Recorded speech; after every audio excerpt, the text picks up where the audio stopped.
Moin und herzlich willkommen hier auf The Hobbyist in der Kategorie Gaming mit dem Spiel Vampire the Masquerade, Coteries of New York. Ja, ein Let's Play seit langem mal wieder hier auf dem Kanal und ich würde mich freuen, wenn ihr dabei bleibt und wenn es euch gefällt, immer einen Daumen hoch geben, abonnieren, ihr kennt das alles.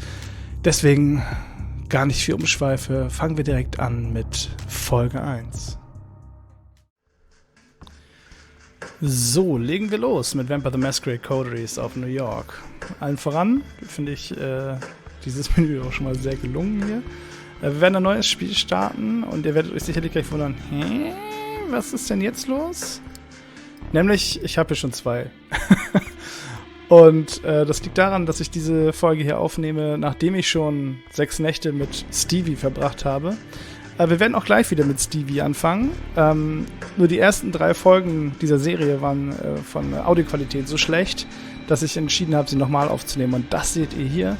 Und deswegen fangen wir einfach mal hier mit dem, ja, ich kann auch einfach den nehmen. Das war so ein Testslot. Override, yes. Und wir hatten uns beim letzten Mal für eine Eventual entschieden. Aus dem folgenden Grund. Toreador finde ich immer mega langweilig. Ich meine, okay, das könnte in diesem Spiel vielleicht anders sein. Vielleicht spiele ich auch nochmal einen Toreador, aber ich finde diesen Clan einfach. Viele sagen, das ist einer der tiefgründigsten Clan bei Vampire. Ich mag ihn aber irgendwie trotzdem nicht so richtig. Die Bruja finde ich eigentlich sehr cool, aber bei dem Bruja ist es so, ich habe lange Zeit Bruja gespielt am Pen and Paper, in der Pen and Paper Vorlage und auch Vampire Live technisch, dass ich auch mal was Neues sehen will. Und Ventrue war so etwas, das habe ich noch nie vorher gespielt. Natürlich kam man mit Ventrue in Berührung, gar keine Frage, aber gespielt habe ich selber noch nicht. Deswegen spielen wir jetzt eine Ventrue. Oh ja, und sie wird auch heißen Stevie, damit das alles passt.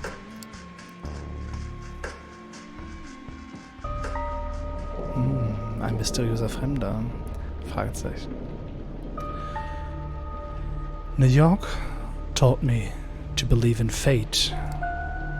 Had you asked me about fate back when I was human, I would have told you it's just superstitious bullshit. That we are all designers of our own destinies. That belief shattered when the richest woman in the United States, the actual richest one, not a face you could have seen in the papers, of course, sank her teeth deep into my neck. It happened in the very same place you're standing in right now, by the way. Fate, you decide. Punkt. Please, there's absolutely no need to be hostile. Just listen for a little longer. You see, my mistake was I flew too close to the sun. It makes sense that my punishment was to never see its glow again. I was incandescent myself. I was hot shit. I had it all. Money, looks, confidence, connections, men, women, a career and a spark in the eye. The one you need to be born with. And that's when someone far more powerful than me saw my radiance and thought, that won't do. She robbed me of the light erupting from within me and gave me a subtle, enduring glam in its place. She decided it would fit me much better. She was a 9th generation kindred just like you, an apex predator. She probably enjoyed showing me a peak of human excellence, my real place in the food chain. It's such an eyesore when you look at some loudmouth braggart and see them for all they really are. The temptation to teach them a lesson can be unbearable, right? Well, my sire's lesson was a lesson about fate. A message saying, you're eternally doomed to being at the mercy of your sovereigns. It almost drove me to destroy myself. What saved me was the ability to reinterpret her teachings. Hers wasn't a message of doom, it was a message of hope. Fate exists, and one can shape it if given the right tools. My sire didn't believe my tools were fitting for the job. She considered them toys, and me, Just her amusing subject. Well, she's deader than dead now, and I'm still here, standing right where she stood when we first met. You might have wondered how I've learned about your arrival at JFK Airport. My answer is of course destiny. As luck would have it, today happened to be a day some of my associates were inspecting the coffins. Driving you here straight from the plane and having you wake up in such an unfamiliar place was a little desperate. And I do apologize for it. But it's so rare for you to visit New York. 3 times in the last 15 years, was it? And you're never eager to inform me you're here. I understand you still have that meeting on 53rd Street later tonight, so I'll provide a comfortable transport. I value our relationship very much, don't get that wrong. But it's precisely because I value it that I'm going to ask you to repay the favor you owe me.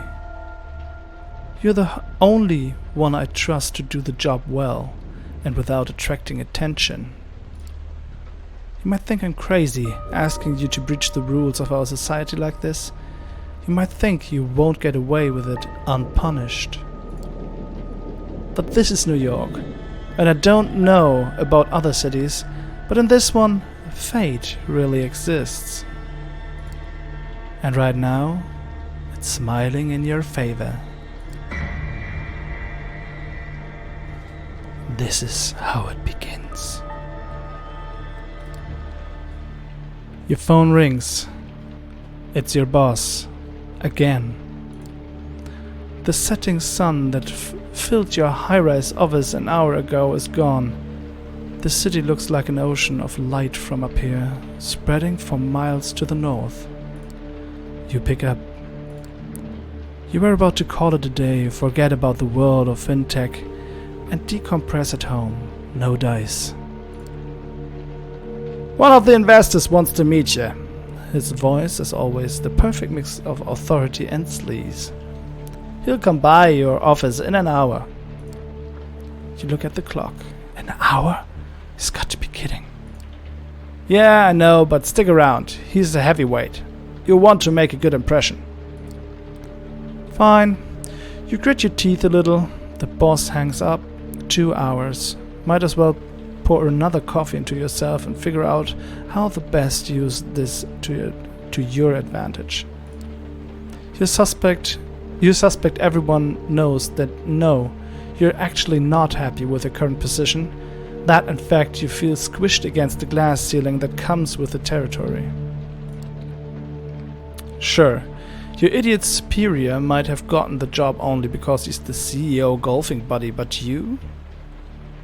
You're going to put an unholy amount of work into your advancement.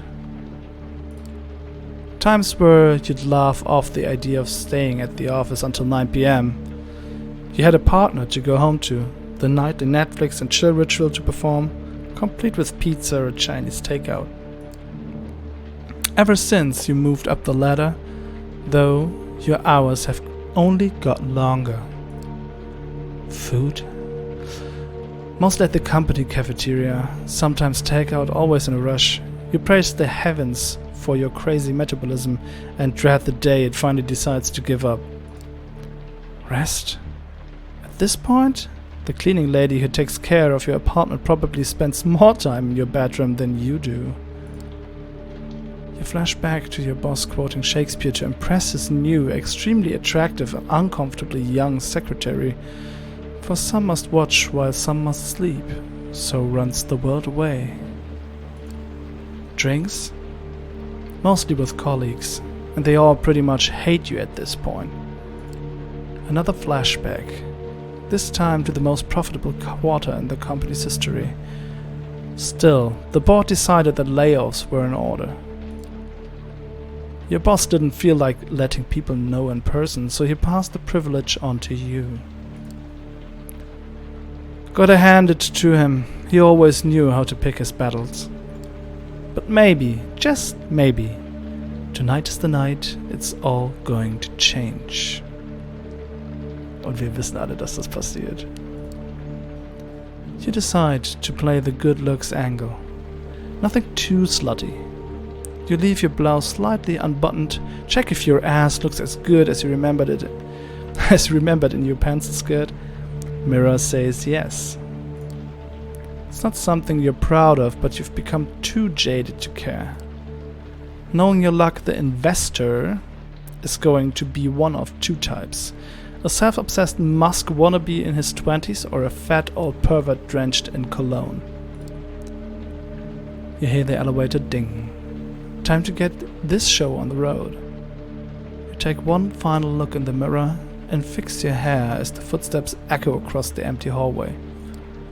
The man who approaches your office is not what you expected. He's slick, to be sure, but he seems a bit more refined than your usual company man.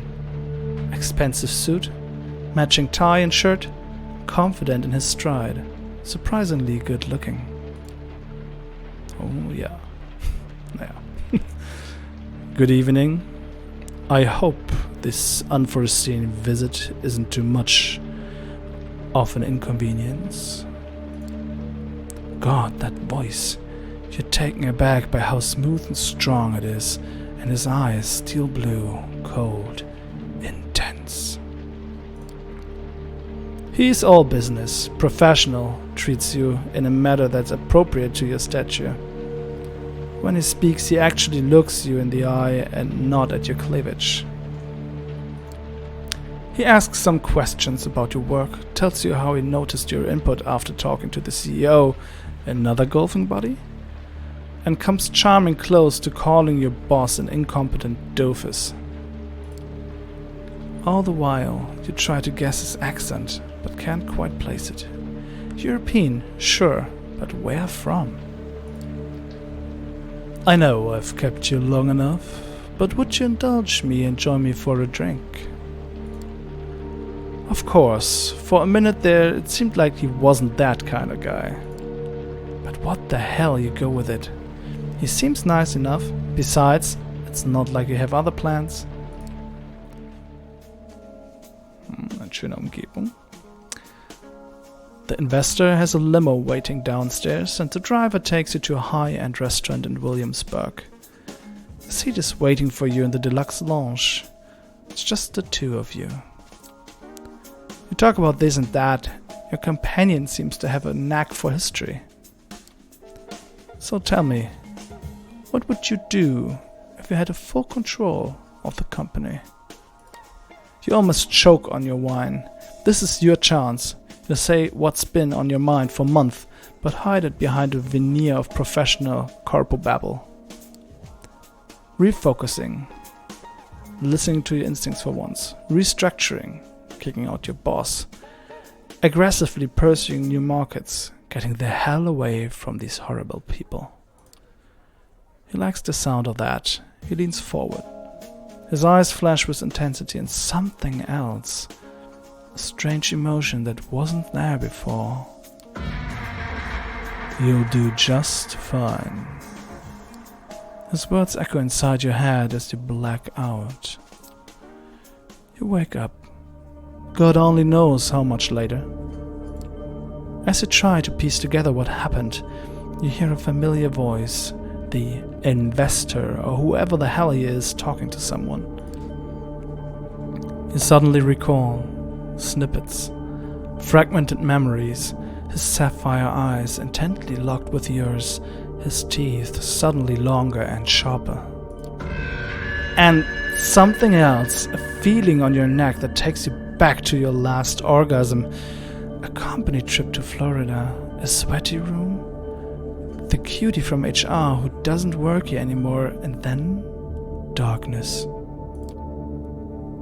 Yes, I'm done here. Consider my debt paid. The investor pushes the other figure aside and walks away from the lounge, barely bothering to look at you. The door locks behind him. Some time passes before you find the strength to get up from the couch. You touch your lips. Blood. Did that asshole hit you? You You try to stand up, but your head is pounding and your stomach is like a heavy knot pulling you down.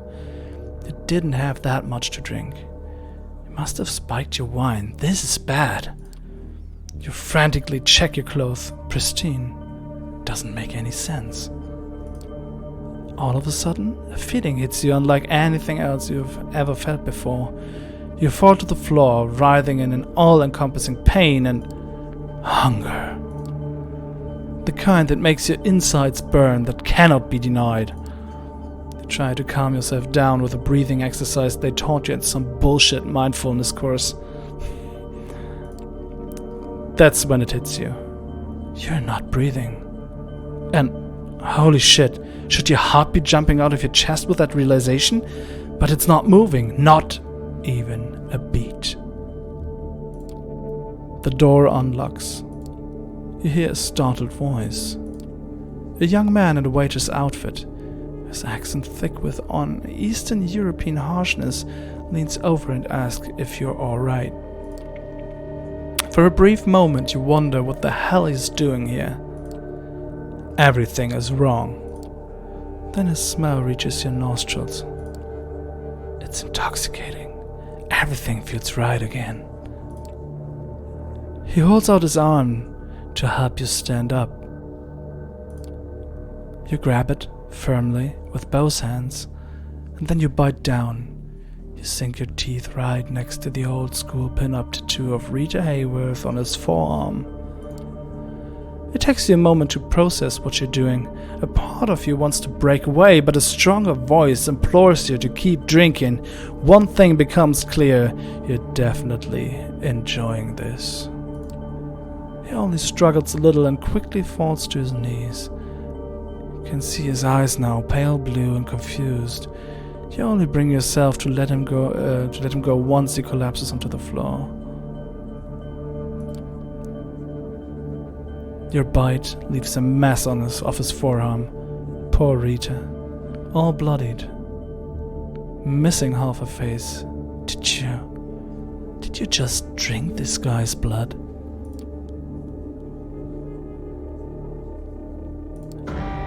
You spit out a piece of torn flesh. That's a... Why? Where? What was in that fucking wine? Barely able to focus, your heart and your lungs still motionless, you reach for your phone and dial 911. 911 operator, what's your emergency? Ja, jetzt geht's an die erste Auswahlmöglichkeit. Und ich meine, ich habe gesagt, I killed somebody. I think I just killed somebody. Ma'am, I need you to stay calm. Where are you right now? The door to the lounge swings open. The man who enters is not the one that brought you here, though there are similarities. He is tall for one, broad-shouldered, handsome, dressed in an immaculate suit, but his skin is darker and the look on his face tells you he is not here to negotiate a deal. He notices the smartphone in your hand. Pass me the phone if you want to live. The man's voice is persuasive, calm, but carrying clear threat. He's got the aura of a viciously efficient corporate shark. You find it hard to argue with him. Ma'am, hello?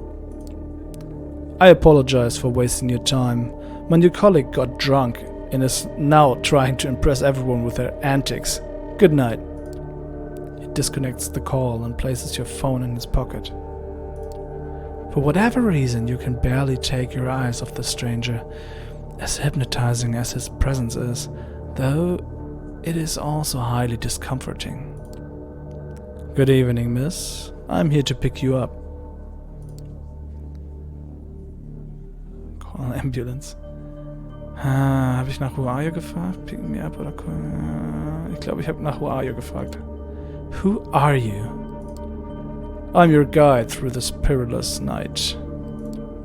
The stranger approaches the waiter and examines his body. Critical condition, but he might live. Anyway. Then he sets his sight on you. I know this is all new to you, but I've dealt with hundreds of strays like you, and going by experience, they tend to fall into two categories. First, there are the smart ones who carefully obey my every word and don't try to pull off anything stupid.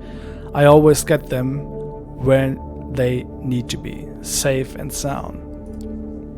And then there are the dumb ones. The punks who thought they could take me on. The wise guys who try to contact somebody secretly and without permission. The troublemakers who try to run off or make a scene. None of them got to their destination in one piece. In fact, most of them never reached their destination at all. His voice becomes slightly bored and monotone. You can tell he's given the speech before, likely dozens of times. So you see, while I generally consider myself pretty smart, I'm also a maths fan. It's my one true weakness, one that inspired me to come up with a 3-strike system when dealing with pups like you. If you get on my nerves once or twice, well, I understand. Not all of us perform well in stressful situations. But cross me 3 times and you're out. No excuses, no forgiveness, no mercy. As he's talking, he slowly approaches you, adding a bit of theatrical swagger to his walk.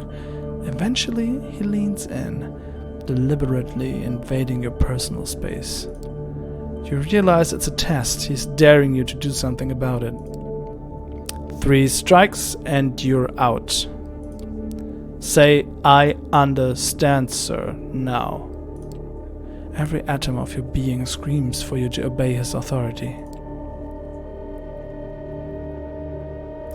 Ich glaube, in diesem Fall habe ich tatsächlich das letzte genommen. Und das werde ich jetzt auch wieder tun. Einfach nur, damit ihr dasselbe habt wie am Anfang auch. Can you please just tell me what's going on? No, I thought I made myself clear. Strike 1. Daran kann ich mich noch erinnern. Moving on. Is there anyone you'd want to inform of your current situation? Tell them you're alright? He flashes his fangs briefly. For some reason, the sight sends a chill down your spine. There is something very wrong about him. Someone closest to you?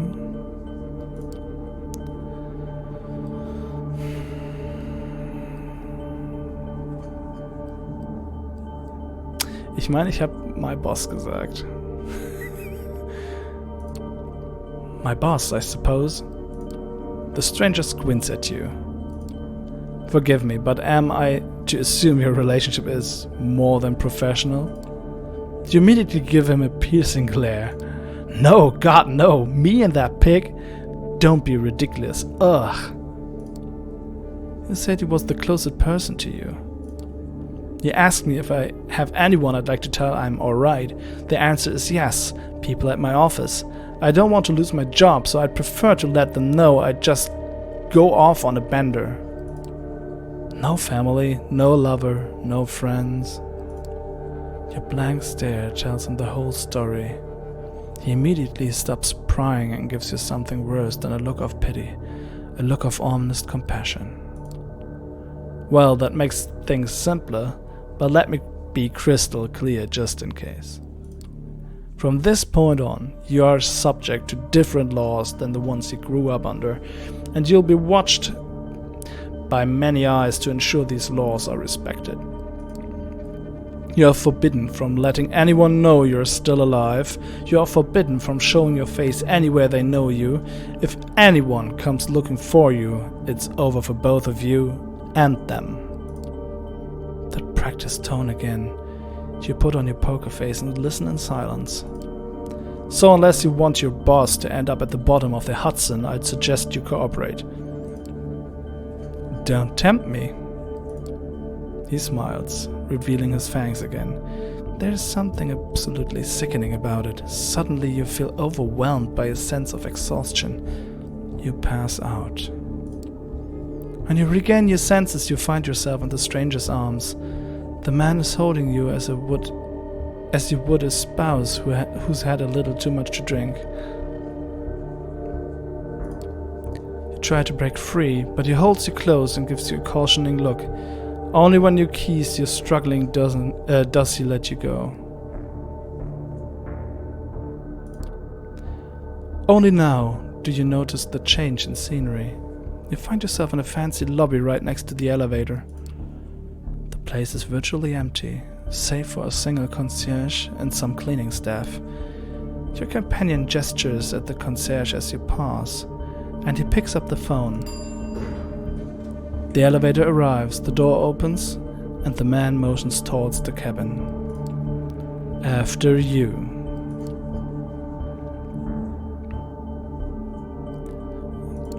Where are we going? To a safe place. That's all you need to know. Trust me, you don't want to make this difficult. Just get in. Ich habe ab dieser Stelle habe ich mitgespielt, weil ich die Strikes halt nicht riskieren wollte. Going against your instincts, you enter the cabin. Smooth jazz is playing over the speakers as the elevator starts its descent. You're dazed, panicky, but somehow locked in place. On the one hand, you find the stranger's presence oddly soothing. On the other, you can feel your body tensing up with stress. You can't help but think back to the young waiter, the doe-eye look on his face, the confused look he gave you just before. No, it's better not to think about it. Plus, you have other things to worry about, like the fact that you're being kidnapped. The cabin door opens to the same garage you arrived at with the investor some hours ago. The man shows you a black Cadillac Escalade. I know what you're thinking. Getting into a car with some strange man? Boy, sure, it seems like a dumb idea. Maybe I can make a run for it. I might be able to lose him. So let me be perfectly clear. Your best bet is to get in, relax, and enjoy the ride. Oh, an dieser Stelle bin ich mir gerade nicht mehr sicher, was ich das letzte Mal gefragt hatte. Ob ich nach dem Waiter gefragt hatte. I have money habe ich bestimmt nicht gesagt. Oder habe ich? Ich weiß es nicht mehr. What do you want?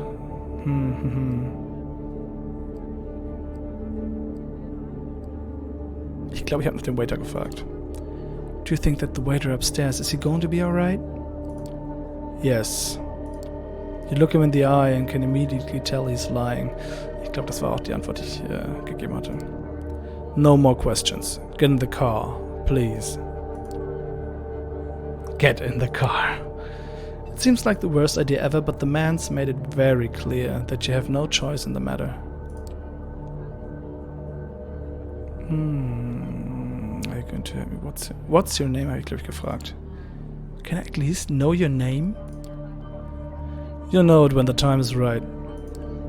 He takes a glance at his expensive-looking watch. Listen, you really need to quit stalling.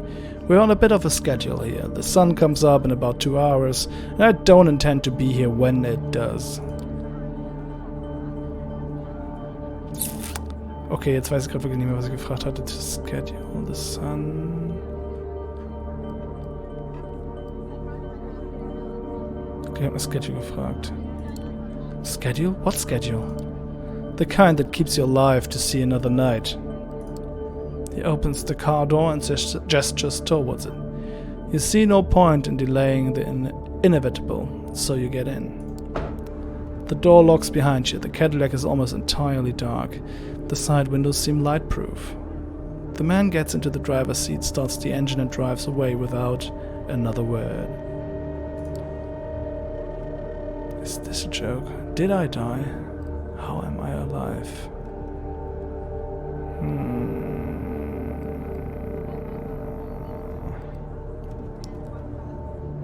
How am I alive? War das das? Ich glaube ja. How am I alive? My heart. It's not beating. Aren't you in big business? What do you need a heart for anyway? Listen, I realize you have many questions. Tomorrow you will get some answers, but tonight you need to do what I say, and right now I need some quiet. Please. If you're too confused to protest, you stay silent for the rest of the ride, even as more questions bubble up to the surface, one of them being, did she actually kill someone tonight? Staring out the window, you find it hard to focus and quickly lose track of where you're headed. You can only tell that you haven't left Manhattan. Another underground parking, almost featureless, empty. The car stops and the man opens the door for you. We're here. The stranger walks you to a nearby door. He opens it and motions at you to get in. Go on in, make yourself comfortable. If you get hungry, again, take a look at the fridge. I'll pick you up tomorrow and you'll get your answers. Behind the door is a small room, no windows, just a simple bed and a single light bulb hanging from the ceiling. The island. A small fridge is humming away in the corner, accompanied by a rattling AC fan in the wall. You're leaving me here? That's it? You're just gonna leave me here? That's it. For now, at least. Look, this room is your best chance of seeing another night. I realize you've been put in a problematic situation, and it's not entirely your fault. Cooperate, and you might still make it. You will learn more tomorrow, but for the time being, get in and get cozy. He gestures inside the room. Step into the room. You step inside. The stranger nods. Good night. He locks the door behind you. It looks very sturdy. You open the fridge. There's a single plastic bag there, filled with red liquid, no label. Tomato soup? You feel sick to your stomach, but best to leave it for now. You lie down on the bed. It's a simple mattress on a metal frame. At least it's not too filthy. Think back to how this evening began. This investor, is he friends with the dark-skinned stranger who picked you up from the restaurant? What happens now? Unable to relax, you spend an hour or so playing out various scenarios in your head. Eventually you decide to give in and let exhaustion take over. Whatever tomorrow brings, you'd rather face it well rested. Plus, there's no way in hell your boss isn't going to notice your absence tomorrow. That and maybe some of the restaurant staff will feel a pang of conscience. Someone will notify the police, someone will find you, right? You flash back to the waiter's tattoo, the bloody Rita Hayworth winking at you over a pale mess of a wound. You did this. You bit him, drank his blood, and it tasted good. What if you can never go home again? You're so tired. Your entire body tenses up one last time, and before you know it, you drift away into oblivion.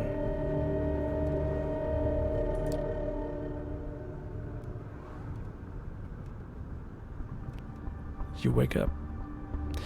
Aber das tun wir erst in Folge 2, wo es hier weitergeht mit Vampire the Masquerade Coteries of New York. Ich hoffe, es hat euch bis hierhin gefallen und ihr seid genauso gespannt wie ich, was in der nächsten Folge passiert. Wir sehen uns dann.